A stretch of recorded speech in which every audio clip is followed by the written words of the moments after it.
Como todas las semanas tenemos la visita del licenciado en politología Luis Gatti para su columna política presentada por Consultora Virtud. Luis, ¿cómo te va? Buen día y gracias por llegarte hasta el estudio de la cadena Melodías. Hola Maxi, buen día para vos, para todos los que están escuchando Cadena Melodías y el stream. El placer siempre es mío y bueno, y más en esta ocasión donde ya empieza a haber un poco más de clima electoral, entonces bueno, para los politólogos es la mejor época del año. Bueno, ¿querés hacer un repaso breve sobre lo que fue la legislatura? ¿Fuiste a la sesión o no? No, no me tocó participar, Ah, pero me parece importante que haya sesionado acá, que más de 70 legisladores hayan venido hasta la ciudad de La Bulaye, que conozcan, ¿no?, lo que es venir hasta La Bulaye, el estado de las rutas en que están, y bueno, y las problemáticas de nuestra ciudad, así que bienvenido sea, y más con un anuncio que es para la promoción de esta región, así que me pareció una buena iniciativa. bueno, el tema que nos convoca en el día de hoy. ¿Qué título traes? Bueno, hoy claramente va a ser el tema de las elecciones de la provincia de Buenos Aires. Nosotros desde acá siempre intentamos hacer la agenda lo más federal posible, pero bueno, obviamente las elecciones en la provincia de Buenos Aires se imponen porque es el 37% del padrón. Casi el Sí. 40% del país vive en la provincia de Buenos Aires. Entonces, bueno, tuvieron muchas repercusiones las elecciones que se realizaron el día domingo, donde se elegían diputados, senadores provinciales y concejales en los municipios. Hay que recordar que por primera vez en muchísimos años se desdobló la elección en la provincia de Buenos Aires. Por lo general siempre iban de la mano de las elecciones nacionales, como digo, que en este caso iban a ser de diputados nacionales. El gobernador Axel Kicillof decidió desdoblarlo, entonces se realizaron el 7 de septiembre y ahora el 26 de octubre van a volver a votar para diputados nacionales. En esta elección, bueno, se dio algo que ya le viene pasando mucho a las encuestadoras a nivel nacional, que es que le volvieron a errar, porque todas hablaban de un empate técnico, una leve ventaja de Fuerza Patria, algunos daban ganador a la Libertad Avanza, y bueno, no pasó en ninguno de esos escenarios, sino que hubo una contundente victoria por más de 13 puntos de Fuerza Patria, la fuerza del gobernador Axel Kicillof, que sacó un 47% de los votos, la Libertad Avanza un 33% de los votos, Somos Buenos Aires, que es esta especie, un espacio muy parecido al de Provincias Unidas, donde hay radicales, gente del PRO, peronistas descontentos, sacó un 5%, el Frente de Izquierda un 4% y después el resto de las alianzas electorales. Y hubo un 6,8% de voto en blanco, lo cual también es un monto alto.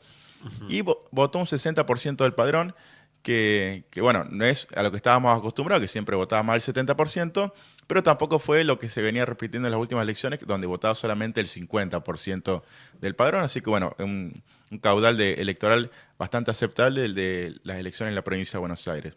Y como para que tengamos dimensión en esto que decimos que bueno, es el 37% del padrón electoral del país, la diferencia entre Fuerza Patria y la Libertad Avanza fue de más de 1 millón de votos.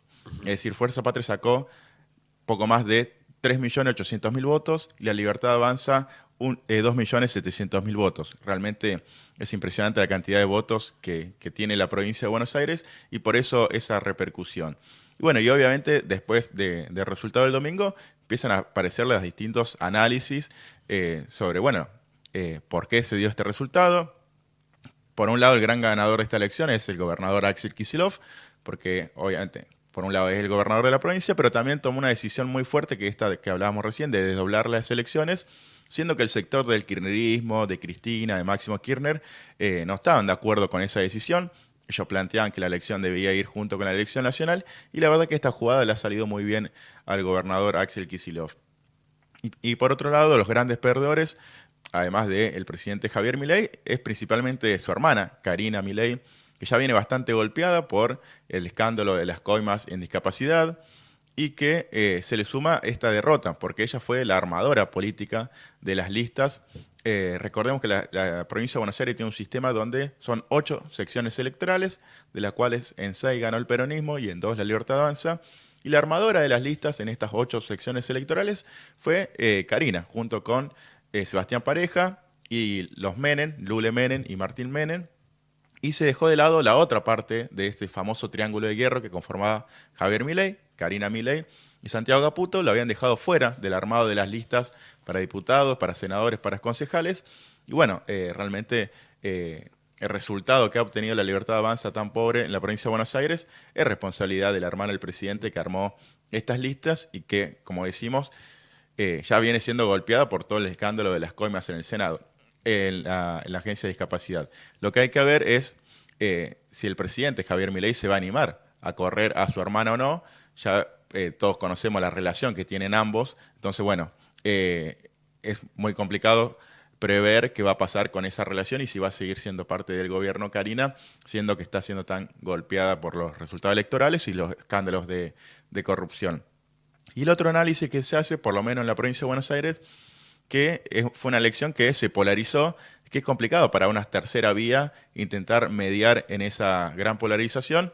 Recordemos que Somos Buenos Aires sacó solamente el 5% de los votos y Fuerza Patria el 47% y La Libertad Avanza el 33%. Realmente una elección que se polarizó y que complica estas aspiraciones de una línea del medio, la ancha avenida del medio, como se nombraba anteriores en otras elecciones. Y después una cuestión que no quería dejar pasar, esto fue previo a las elecciones, que fue el tweet del usuario del Gordo Dan, como él mismo se nombra en las redes sociales, especialmente en Twitter, atacando al senador nacional Luis Juez por haber votado en contra del veto a la discapacidad. Y realmente con acusaciones sumamente fuertes. Tengamos en cuenta que Luis Juez tiene un hijo con discapacidad y me parece que son límites que la política no debería correr, esto de meterse con las cuestiones personales y familiares de un senador.